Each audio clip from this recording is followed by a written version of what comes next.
ನದಿ ಮೂಲನ ಉಳಿದಿಲ್ಲ. ಎಲ್ಲವನ್ನು ಕೂಡ ಲೂಟಿ ಮಾಡಿರ್ತಕ್ಕಂಥದ್ದು ಅವರ ಶಿಷ್ಯ ವಲಯದ ಮುಖಾಂತರ ಇವತ್ತು ಲೂಟಿ ಮಾಡಿ ಯಾರೋ ಪತ್ರಕರ್ತರು ಕೇಳಿದ್ರು. ಅವ್ರೇನ್ ಕೇಳಿದ್ರು ಹೇಳ್ರಿ, ನಿಮ್ಮಲ್ಲಿ ಲೋಕಾಯುಕ್ತರು ಬಂದು ರೇಡ್ ಮಾಡಿದ್ದಾರೆ, ಆ ರೇಡ್ ಮಾಡಿದ್ರಿಂದ ನೀವು ನಿಮ್ಮ ಆಡಳಿತದ ವೈಫಲ್ಯ ಅಂತ ಹೇಳಿ ಅವ್ರು ಕೇಳಿದ್ರ.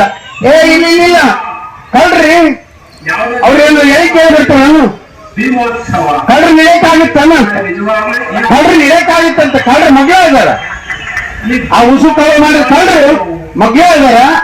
ಆ ಕವ ಮಾಡಿ ಉಸು ಕವ ಮಾಡಿದ್ದು ದುಡ್ಡೆಲ್ಲ ತಂದು ಅಲ್ಲೇ ಹಾಕ್ತಾರ, ತನಗೆ ಕೊಡ್ತಾರ. ಅಂತದನ್ನ ಕಳ್ರು ನಡೆಯಕ್ಕಾಗುತ್ತಾನಂತ. ದಮ್ಮಿದ್ರು ಬಾ, ಸ್ಟೇಜ್ ಹಾಕ್ತೀನಿ, ದಮ್ಮಿದ್ರು ಬಾ, ನಾನು ಅಭಿವೃದ್ಧಿ ಮಾಡೀನಿ ಅಂತ ಹೇಳ್ತೀಯಲ್ಲ. ದಮ್ಮಿದ್ರೆ ನೀನ ಬಾ. ಎಲ್ಲಿಗೆ? ಎಲ್ಲೆಲ್ಲಿ ನಿಮ್ಮವರು ನೀನು ಕೂಡಿ ಉಸುಗು ಕರೆ ಮಾಡಿರಲ್ಲ ಅವೆಲ್ಲ ಪಾಯಿಂಟ್ ತೋರಿಸಿದ್ರೆ ದಮ್ಮಿದ್ರು ಬಾಬೇಕು. ಅಕ್ರಮ ಮರಳು ಗಣಿಗಾರಿಕೆ ನಡೆದ ಪ್ರದೇಶಕ್ಕೆ ದಮ್ಮಾಗಿ ತಾಕತ್ತಿದ್ರೆ ಬಾ, ತೋರಿಸ್ತೀನಿ ಯಾವ ಅಂತೇಳಿ. ಅದು ಬಿಟ್ಟು ಎಲ್ಲೋ ನಿಂದಿರೋದು, ಏನೋ ಮಾತಾಡೋದು, ಹಗುರವಾಗಿ ಮಾತಾಡೋದು, ಯಾವ ಸಚಿವಾದ್ರೂ ಕೇಳೋದಿಲ್ಲ, ಏನಾದ್ರೂ ಕೇಳೋದಿಲ್ಲ. ಅದಕ್ಕೆ ಏಟಿಗೆ ತೆರಿಗೆಟ್ಟು ಕೊಡ್ತಕ್ಕಂತ ಜಾಯಮಾನ ಈ ದೊಡ್ಡಗೌಡಂದು ಅನ್ನೋ ಒಂದು ಮಾತನ್ನ ಎಂದು ಕೂಡ ಮರಿಬಾರ. ಬಿ ನಾಗೇಂದ್ರ ಅವರು ರಾಜೀನಾಮೆ ಕೊಡ್ಬೇಕಂತ ನಡೀತಿರುವಂತಹ ಬಿಜೆಪಿಗರ ಹೋರಾಟದಲ್ಲಿ ಹುಣಗುಂದದ ಮಾಜಿ ಶಾಸಕರು ದೊಡ್ಡನಗೌಡ ಪಾಟೀಲ್ ತಮ್ಮೊಂದು ಸವಾಲ್ ಹಾಕಿದ್ದಾರೆ. ಸವಾಲನ್ನು ಸ್ವೀಕಾರ ಮಾಡ್ತೀರಾ? ಹೆಂಗೆ ಸವಾಲ? ಏನು ಸವಾಲು? ಈಗ ಅವರು ಅರವಿಂದ ನಾಗೇಂದ್ರ ರಾಜೀನಾಮೆ ಕೇಳಿಕ್ ಬಂದು ನಿಮ್ಮ ರಾಜೀನಾಮೆ ಕೇಳಕತ್ತಾರ, ಅಲ್ಲಿ ಅಕ್ರಮಗಳು ಮಾಫಿಯಾ ಮಾಡಿದ್ರೆ ಇಂಥವ್ರಿಗೆಲ್ಲ ಸಚಿವ ಸ್ಥಾನ ಕೊಟ್ಟರೆ ಅದಕ್ಕೆ ನಾನು ಈ ಹಿಂದೆ ತಾವು ಮಾತಾಡಿದ್ದಕ್ಕೆ ನಾ ಸವಾಲ್ ಸ್ವೀಕರಿಸ್ತೀನಿ ಅಂತ ಈ ರೀತಿ ಮಾತನಾಡಿದ್ರೆ. ದಮ್ಮಿದ್ರೆ ಉಸ್ಕಿನ ಪಾಯಿಂಟ್ ಎಲ್ಲಿದಾವ ಅಲ್ಲಿ ಕರ್ಕೊಂಡು ಹೋಗ್ತೀವಿ, ದಮ್ಮಿದ್ರೆ ಅಲ್ಲಿ ಸ್ಥಳಕ್ಕೆ ಬರ್ತಾರ ಸಚಿವರು ಅಂತ ಬಹಿರಂಗ ವೇದಿಕೆಯಲ್ಲಿ ಮಾತನಾಡಿದ್ರು ಸರ್. ಜವಾಬ್ದಾರಿಯನ್ನ ಇವತ್ತು ಮಾನ್ಯ ಮುಖ್ಯಮಂತ್ರಿಗಳು ನಮ್ಮ ಸರ್ಕಾರ ಕೊಟ್ಟಿದೆ. ಇವತ್ತು ಬರ ಇದೆ, ನಾಡಿನಲ್ಲಿ ಅನೇಕ ಸಮಸ್ಯೆಗಳಿದ್ದಾವೆ. ಅದರ ಕುರಿತು ಇವತ್ತು ಜವಾಬ್ದಾರಿಯನ್ನು ವಹಿಸಿ ನಾನು ಕಾರ್ಯಪ್ರವೃತ್ತನಾಗಿ ಕೆಲಸ ಮಾಡ್ತಾ ಇದ್ದೀನಿ.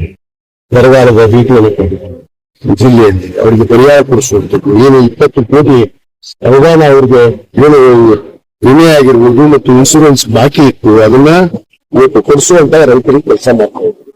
ಇವತ್ತು ನಾನು ಈ ಏನು ಇವ್ರಿಗೆ ಸೋಲಿಸಿ ಮನೆಯಾಗ ಕುಂತಾರ ಕುಣಿಸ್ಯಾರ ಆ ಜನ, ಅವರು ಸಹಜವಾಗಿ ಮಾತಾಡುವಂಥದ್ದು. ಅದಕ್ಕೆ ಅವ್ರಿಗೆ ಪದೇ ಪದೇ ನಾನು ಉತ್ತರ ಕೊಡೋಕೆ ಹೋಗೋದಿಲ್ಲ. ಯಾಕಂದ್ರೆ ಈಗಾಗಲೇ ನಿರ್ಧಾರ ಮಾಡಿದ್ದೀನಿ, ನಾನು ಎಲ್ಲವನ್ನ ತ್ಯಾಗ ಮಾಡಿ ನನ್ನ ಗುರಿ ಏನು, ರೈತರು, ಈ ನಾಡಿನ ಜನತೆ, ಸರ್ವ ಎಲ್ಲ ಸಮುದಾಯಕ್ಕೂ ಕೂಡ ನ್ಯಾಯವನ್ನು ಒದಗಿಸಬೇಕು ಅನ್ನೋದು ನಮ್ಮ ಗುರಿ, ನಮ್ಮ ಮುಖ್ಯಮಂತ್ರಿಗಳು. ಆದ ಕಾರಣ ಅವ್ರು ಏನೇ ಟೀಕೆ ಟಿಪ್ಪಣಿ ಮಾಡಬಹುದು. ಸಹಜವಾಗಿ ಪ್ರಜಾಪ್ರಭುತ್ವದಲ್ಲಿ ಎಲ್ಲರಿಗೂ ಕೂಡ ಹಕ್ಕಿದೆ. ಅದನ್ನ ವಿನಾಕಾರಣ ಆರೋಪಗಳನ್ನ ಮಾಡೇ ಬರ್ತಾ ಇದ್ದಾರೆ.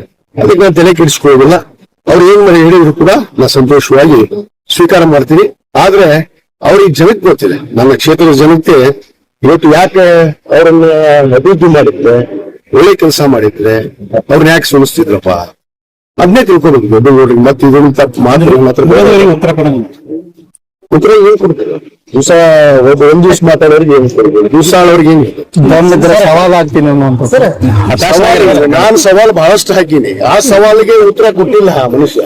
ಮುಸ್ಕಿನ ಪಾಯಿಂಟ್ ಕರೆಯೋದು ಸವಾಲ್ ಅಲ್ಲ ಸರ್. ಈಗ ಎಲ್ಲಿ ಜನನ ಮಧ್ಯೆ ಬಂದು ಉತ್ತರ ಕೊಡ್ಬೇಕು ನಾವು ಜನಪ್ರತಿನಿಧಿಗಳು. ಮುಸ್ಕಿನ ಪಾಯಿಂಟ್ನಾಗ ಹೋಗಿ ಉತ್ತರ ಕೊಡೋದಲ್ಲ. ಅದನ್ನ ನಾನು ಹೇಳ್ತೀನಿ ವಿವರವಾಗಿ ಇನ್ನೂ ಬೇಕಾದ